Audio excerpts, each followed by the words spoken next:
of a small business called NetCenergy. I'm proud to serve as the president of the Rhode Island Business Group on Health. This organization was actually originally formed back in the 80s by a group of Rhode Island business leaders who were concerned about the then increasing cost of health care. After some progress, the group disbanded and was reformed in 2005.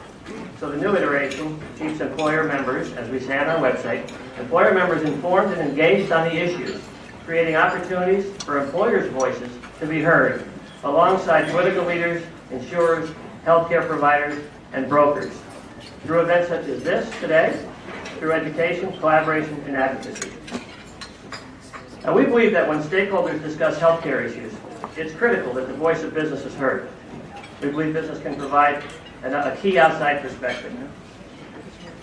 We applaud the recent decision by the administration to offer our executive director a seat at the table of the Healthy Rhode Island Steering Committee. The cost of health care and its impact on health insurance premiums and coverage continues to be an intractable problem. In Rhode Island, we're fortunate to have employers, providers, insurers, and government working very hard to find innovative solutions to the cost and coverage problem. Yet, one look at the chart that's on your table, second, third, and fourth pages showing the CMS data, will tell you that we still have a lot of work to do. At Rhode Island Business Group on Health, we believe that there is a critical need for a short-term strategy that will reduce the cost of health care for consumers and employers, while we pursue initiatives that will become effective over the longer term. And that's why last October, Rhode Island Business Group on Health signed a partnership agreement with Consumer Reports to bring Choosing Wisely to Rhode Island. Choosing Wisely is a nationally recognized tool that will help consumers have an informed dialogue with their physicians to ensure that the right care is delivered at the right time. A one-page information sheet is available. It's actually the last sheet in your packet. We hope you take a look at that program and help us to distribute that information through our employees. But today we focus on two important issues: a discussion about HealthSource Rhode Island and how it can efficiently provide benefit to consumers and businesses, and a panel discussion that engages providers in cost containment that we hope will have a favorable impact on the cost of care for consumers and business. Our goal is to gain valuable insight today into solutions that will work for Rhode Island in the short term. I'd like you to also think about some questions. We're going to have two panels, so if you could think about, as you're speaking, think about your questions. We'll have a wireless mic going around. We hope that you'll get a chance to get your own questions answered today. And finally, we're really excited to announce that we've secured a terrific keynote speaker for our June Wellness Summit. Dee Eddington is a world-renowned researcher, author, and the godfather of worksite wellness. So take out your smartphone and plug in the date. It's going to be June 12th from 7:30 to 10:30, and you'll see more details coming through the email. And while you have your phones out, maybe you could silence the ringers for us. Okay. Next, it is my great pleasure to introduce the first woman and the 75th person to serve as the governor of the state of Rhode Island. Now, give her a break. Today is just day 67. Okay, so I know we're in business and we want to get things done. Prior to her election as governor, she served as the general treasurer for the state of Rhode Island and was the second Rhode Island woman to serve as treasurer. Governor Raimondo graduated from LaSalle Academy as one of the first girls allowed to attend the Providence Catholic Institution, where she went on to become the valedictorian.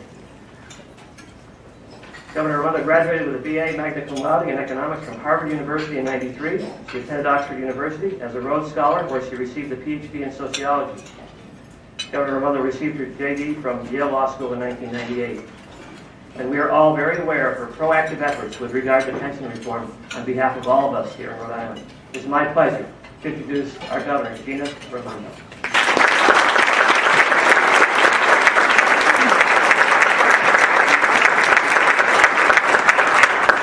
Good morning. 67 days, but who's counting? We are. No, but exactly. Good. You're going to give me a few more days. I have to say that I do feel a sense of urgency about getting Rhode Island on the right track. So we have, it feels like much more than 67 days because we are working with as much urgency and energy as we possibly can to get Rhode Island, to spark Rhode Island's comeback. And that is the focus of my administration, and I am so so excited to work with the people in this room to do that and to make sure that our healthcare policy and our healthcare decisions support the broader economic development goal of getting Rhode Islanders back to work with good middle-class jobs. So thank you, Don. Senator Whitehouse, it's wonderful to see you here. You've been a terrific and unbelievable leader in healthcare issues. We are so lucky to have a U.S. Senator as engaged as ours has been on the ground in Rhode Island. And Neil Stein, thank you.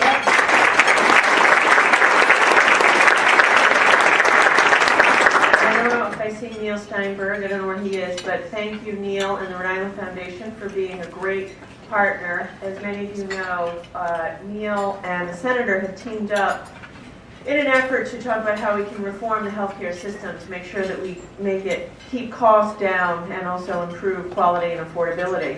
And one of the first meetings I had as governor was with the Senator and Neil and the group of stakeholders who signed the compact. And you need to know that I am 100% committed to making the principles in that compact a reality. And we're going to work together with Secretary Roberts and with Anya, with Dr. Hittner, and the people in this room to make sure that Rhode Island is at the cutting edge, a leader in innovation in healthcare. We have to do that. It's a necessity. It's coming. Change is coming. Let's be at the front of it. Let's be at the front of it. I also want to introduce Anya Warwick, who is here. Say hello, Anya.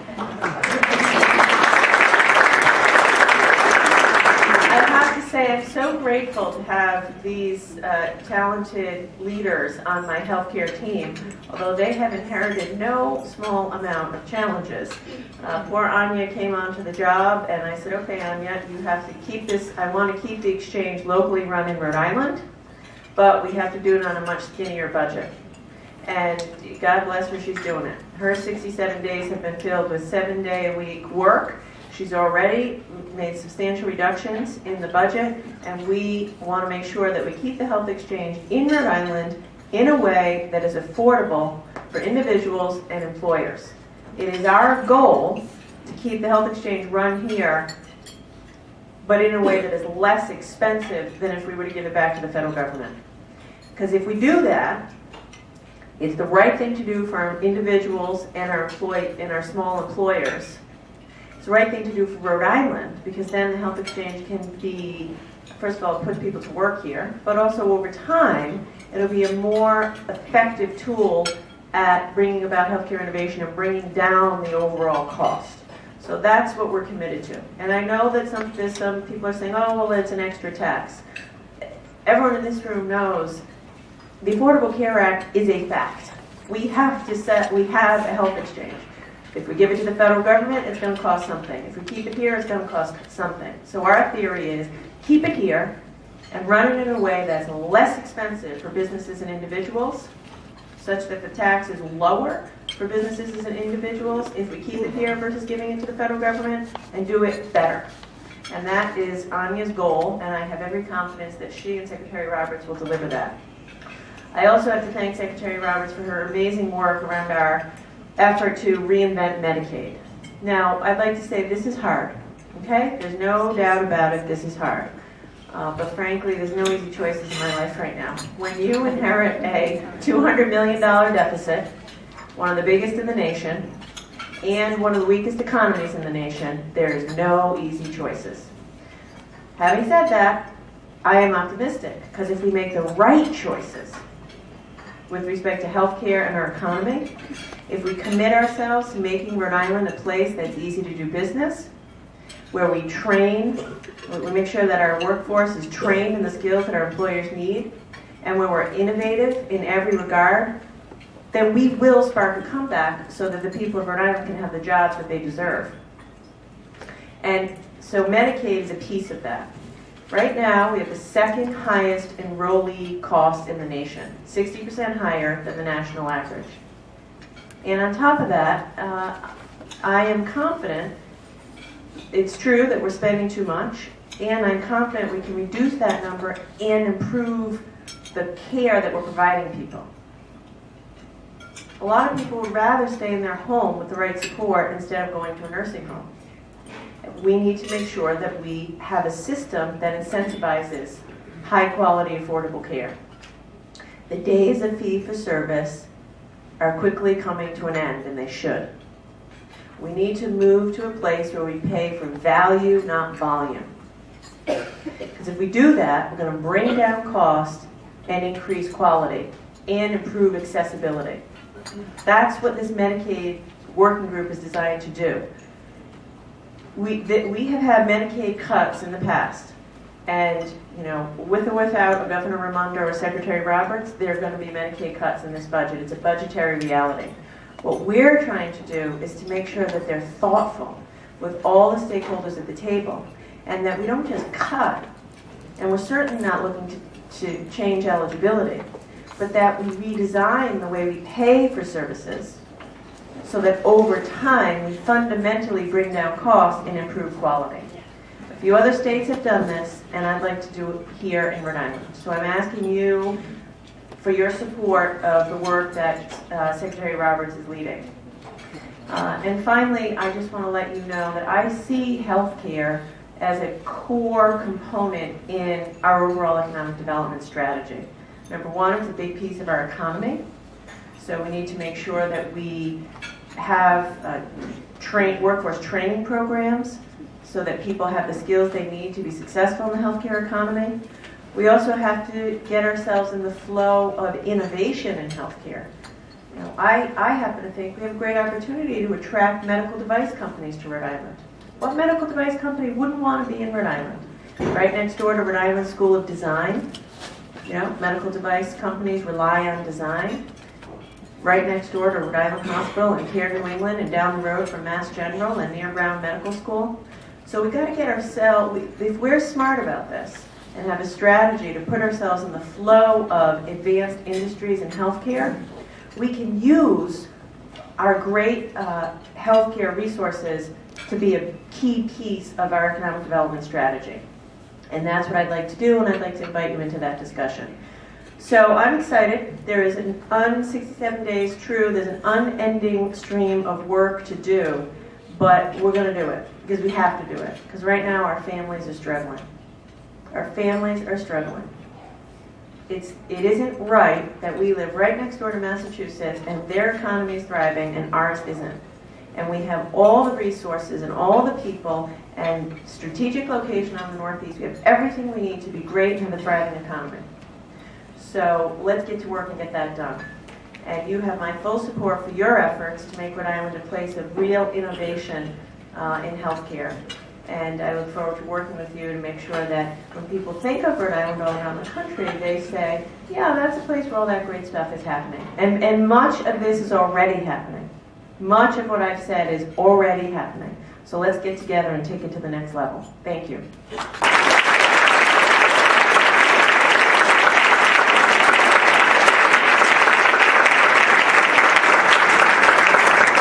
Thank you very much, Governor. I did also, I was a little remiss, I wanted to take a moment and thank the folks that helped this group survive, and that is our sponsors and, of course, our membership. So real quick shout out to our annual sponsors. Our platinum sponsor is Mercer Corporation. Our gold sponsors are Blue Cross and United Healthcare. And our silver sponsors are Merck, Tufts Health Plan, Towers Watson, USI, and Novo Nordisk. And thank you very much again for your continued support to help us keep this organization going. Our next speaker, a graduate of Yale University and the University of Virginia School of Law, served as the Rhode Island's Director of Business Regulation under Governor Sondland before being recommended by Senator Pell and nominated by President Bill Clinton to be Rhode Island's United States Attorney in 1994. He was elected Attorney General of Rhode Island in 1998, a position in which he served until 2003. On November 7, 2006, Rhode Islanders elected him to the United States Senate, where he is a member of the Budget Committee, the Environment and Public Works Committee, the Judiciary Committee, the Health, Education, Labor, and Pensions Committee, and the Special Committee on Aging. He is a ranking member of the Judiciary Subcommittee on Crime and Terrorism and of the Environment and Public Works Subcommittee on Oversight. We know him as the driving force behind the creation of the Rhode Island Quality Institute. Ladies and gentlemen, my pleasure to introduce Senator Sheldon Whitehouse.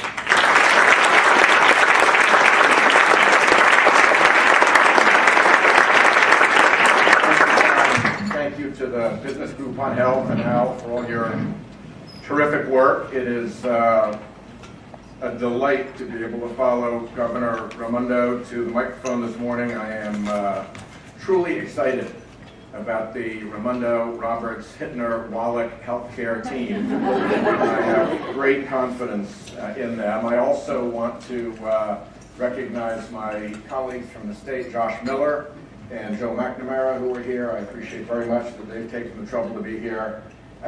Nothing says good morning like a couple of slides, right? So let me pull up my slides if I could.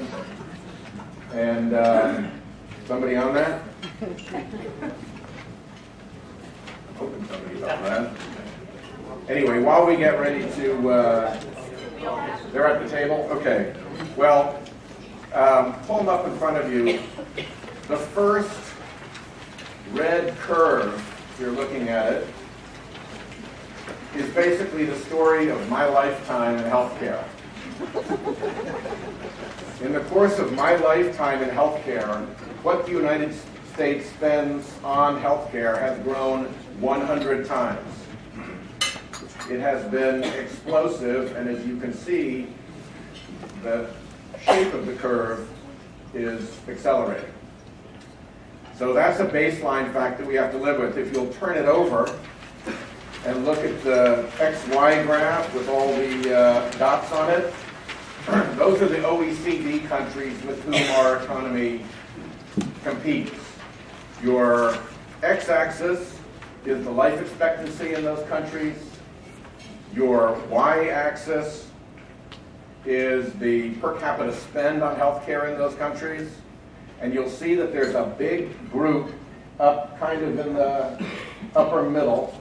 And that's basically all of Europe, Australia, Great Britain, all of our major competitors.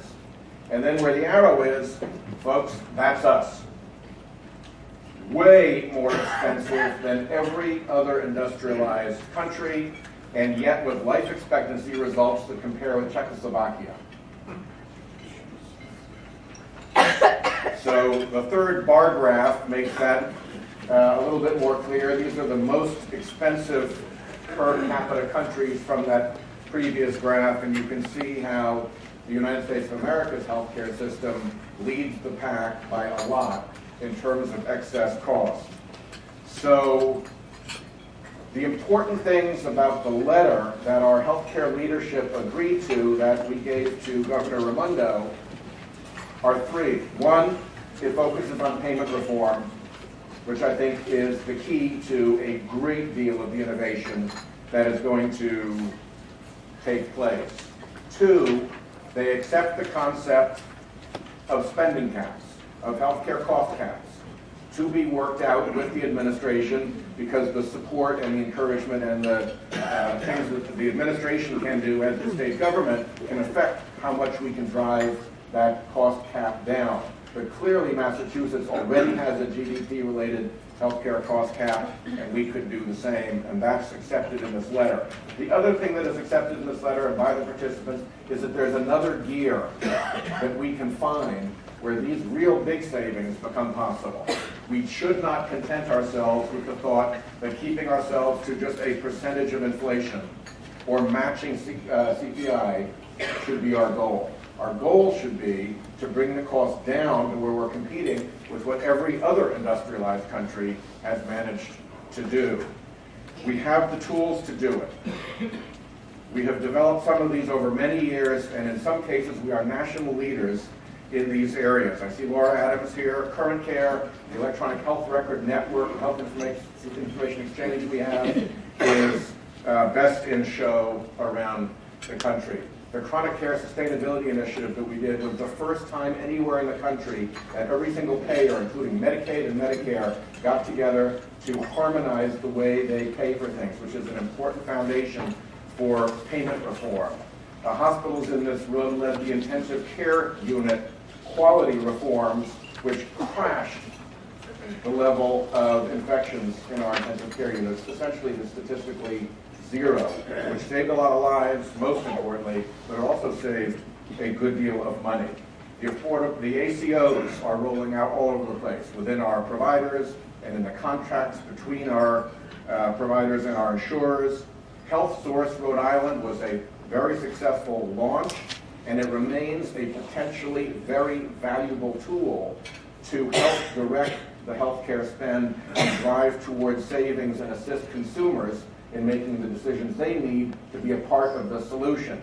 That big red arc you saw, our part of that, we spend $8 billion a year in Rhode Island on healthcare. If we have to spend a little bit extra to get our hands on that, as long as it's being done properly, that is a very, very wise investment to make. And lastly, over and over again, Rhode Island has led at getting innovation grants out of the federal government and pulled together in order to do so. I'm going to close with 3 stories that show a little bit my age, but I think are also significant markers of where we are and where we could be. When I was the Attorney General of the state, I had to monitor the negotiations between Blue Cross and Care New England, because those 2 organizations were so angry at each other that they could not sit peaceably in a room together. I was there to keep the peace. Those days are gone. The days of siloed Rhode Island healthcare institutions fighting with each other and each trying to shovel the muck out of their own foxhole and into the next guy's foxhole are over. The community has really learned that it is wise to pull together, and I think we can be very proud of today's Rhode Island healthcare leadership. They need the support of the business community, but the group is there. So that's story 1. We're not like that any longer. Story 2 is, when I first came kind of adult age, political age in Rhode Island, the leadership of Rhode Island's civic community was provided by our bank CEOs and by the executive leadership of our banking community, which was headquartered here in the state. As time has gone by, we've seen that evaporate as the bank leadership moved out of the state, in some cases out of the country, and many of us noticed the gap in civic leadership as a result. They were a real resource back in those days. Nothing prevents the same thing from happening in healthcare.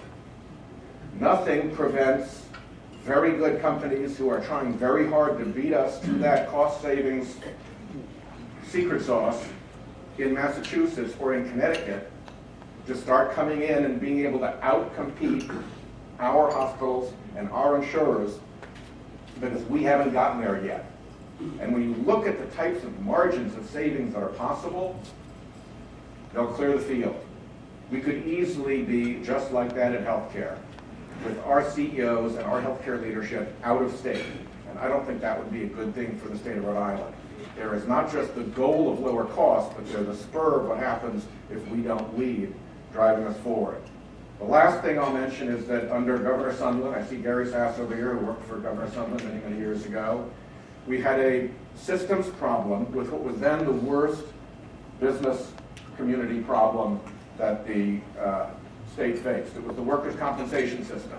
It was so bad that the Providence Journal actually did a dragon all across its page. It was kind of a unique graphic that they put up there, and the dragon was the workers' compensation system eating up our economy. We got together and we fixed the system problems that were causing us to be the most expensive workers' compensation system. We did not take it out on the end user. We fixed the systems problem. And the result has been that from then until now, the cost of workers' compensation per dollar of payroll is 50% lower now than it was then. So we are capable of doing these big things. We have a record of having done it. We have a record of having had the business community push on an issue that meant a lot to them and having the government respond and fix it right. So there is, I think, great opportunity for us here. It's both a huge goal for us to be the first ones to get there, but it's also a huge risk if we're not. So, Governor Raimondo, your charge is before you. Your team is terrific. The table has been set, and I think with the support of the business community, which I hope you will have very strongly, this is a problem that we can solve together. Thank you.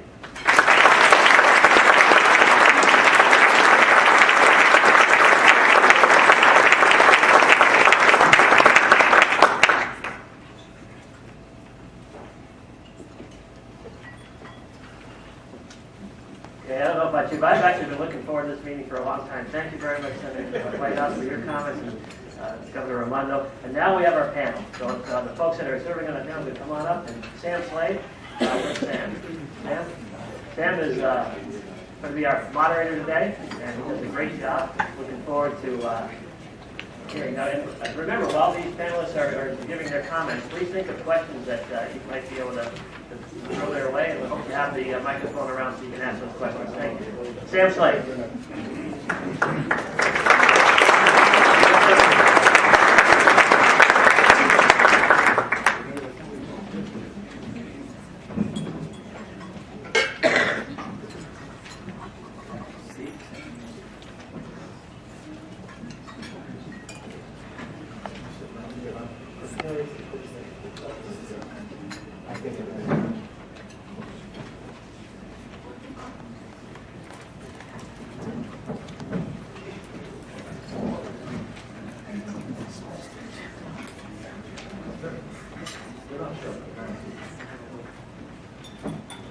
Professor Hackey, you going to be okay over there on the end? I am lovely. I just wanted to make sure that Anya and I have extremely sharp elbows.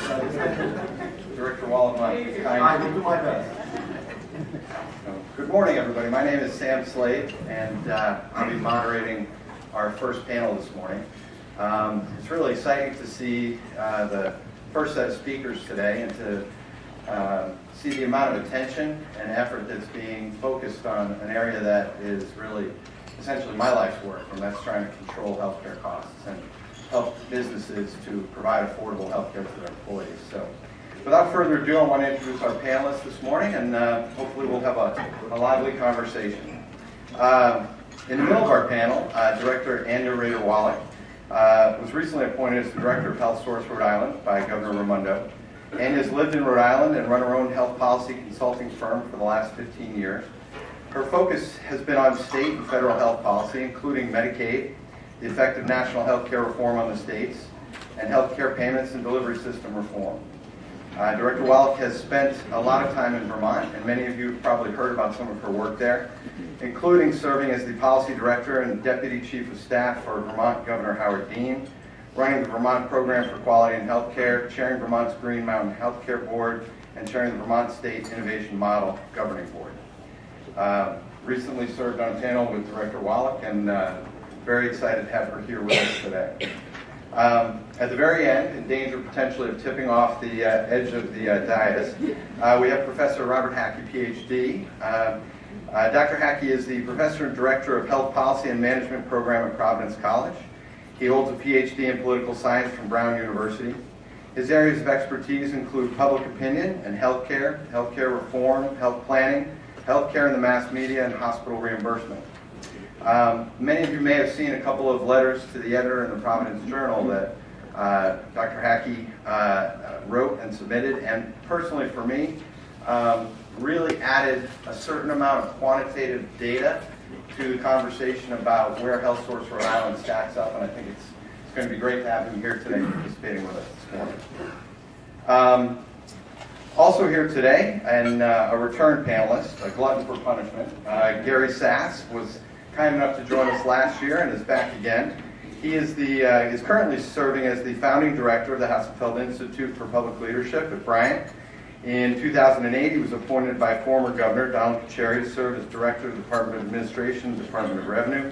He served as the Executive Director for the Rhode Island Public Expenditure Council, RIBGH, from 1977 until 2007. And I think most of us in this room recognize Gary and know all the work that he's done in the many areas that he's been involved in. And I think he's got some interesting ideas to share with us today. I'm glad to have you back. Lastly, I'd like to introduce Representative Joseph McNamara. Representative McNamara represents District 19 in Warwick and Cranston. He was first elected in November of 1994, and he's the chairman of the House Health, Education, and Welfare Committee.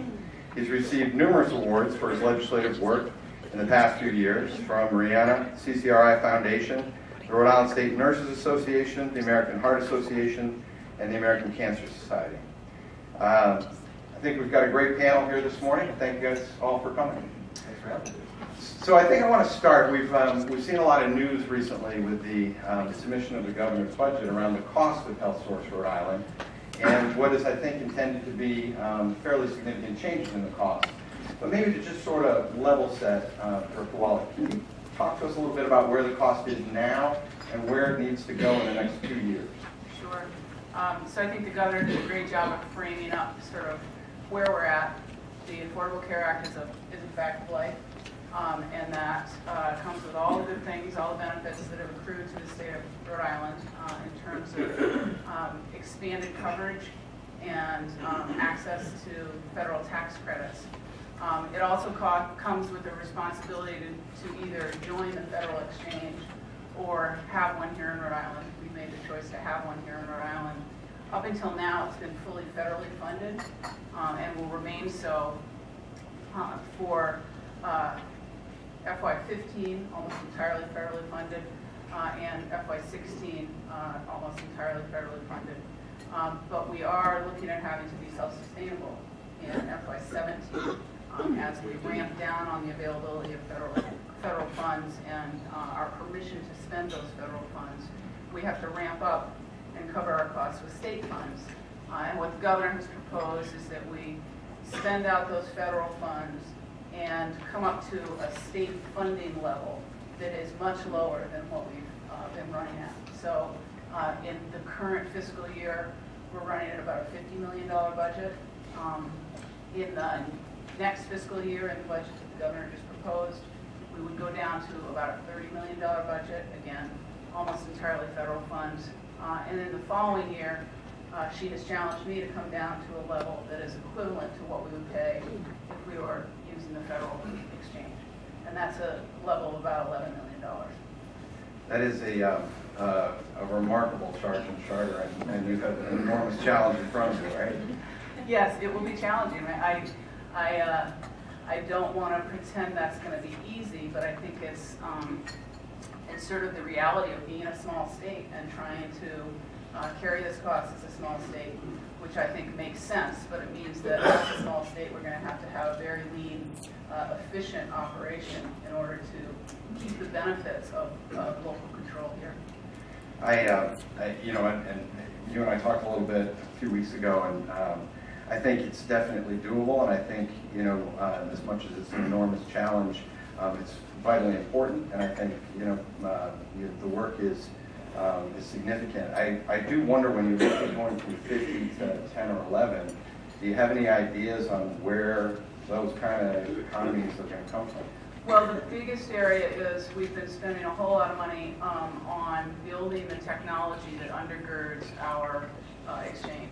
And we need to finish that job. We need to get it right. We've spent more in the current year than we expected to because we don't have it right yet. So we've had to put more resources into that, just in terms of making sure the system works well and having customer service to deal with the extent to which the system has problems. So we need to get past that. We need to make sure that this is a well-functioning system. And we need to also reduce some of the major expenditures we've been making in the past on things like advertising and marketing, where I think we can target our resources better and still serve Rhode Islanders well. One of the things that I worry a little bit about when I look at transitioning from the current exchange environment to the federal model, and it's been something that's been written about a lot and that we're going to talk about this morning. One of my concerns is the transitional expense and the impact on the health plans that we have here in Rhode Island. They spend an enormous amount of money to help you stand up the HealthSource Rhode Island exchange, and to convert that over to the federal model would incur substantial additional costs. But I wonder, do they envision significant expense to facilitate the transition to a $10 or $11 million model? Is that going to be different for them? I think they have been great partners. They have made large investments in order to be a partner to HSRI. If we can get our technology to work right, then their expenses should be greatly reduced, and there should not be ongoing expenses of doing business with us to the degree that there are now. If we were to switch to the federal exchange, they would essentially have to start over and connect with a new system. So I think their preference would be that we iron out all the glitches and make it so it's an easy, smooth transaction from there. One last question, then we'll maybe let Professor Hackey jump in here, but when you look at the $50 million now and we talk about the cost of the system and the repairs of the system or the tweaks to the system, what's the scale, Director Wallack, in terms of that component of $50 million? Is it half of that number? The scale of the technology. The technology. In our current, if I have this right, and our budget folks are here, they'll tell me if I'm wrong, in the $50 million that we expect to expend in fiscal 15, about half of that goes towards the technology. Excellent. Thank you very much. Shaking their head over here.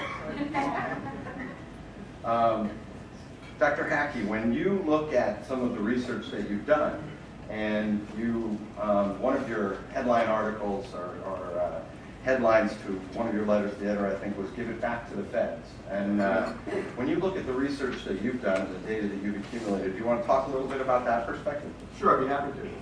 I think we need to look at this in both a short-term perspective and a longer-term perspective. And the short term for us really is through June, because that's when the Supreme Court's going to make a decision in King versus Burwell. And I think it would be unwise of us to jump the gun and do anything profound before we know what we're dealing with in the wake of that Supreme Court case. So I would not suggest that turning back the exchange in the upcoming budget cycle makes sense. I think that would be imprudent. In the long term, I think it should be on the table as a concept for us to explore. And I think, for me, the most important thing is for us to gauge the performance of HealthSource Rhode Island in a comparative perspective. We need to benchmark ourselves against our peers. And our peers here are other states with different models. And I think the key for me is that if we look at what we've done, we've spent over $140 million since the passage of the Affordable Care Act on getting HealthSource Rhode Island up and running. And that's a very high administrative overhead cost for a very small state. And I think the challenge for us is that it's not that we haven't done good work with it, because I applaud the work we've done, and I applaud the fact that we've signed up 31,500 people or so this year. That's good. Okay, but the question is, as we look ahead, that's our administrative cost. That's not the cost of the subsidized premiums. You know, for us as taxpayers, you know, the full cost, if you will, of implementation.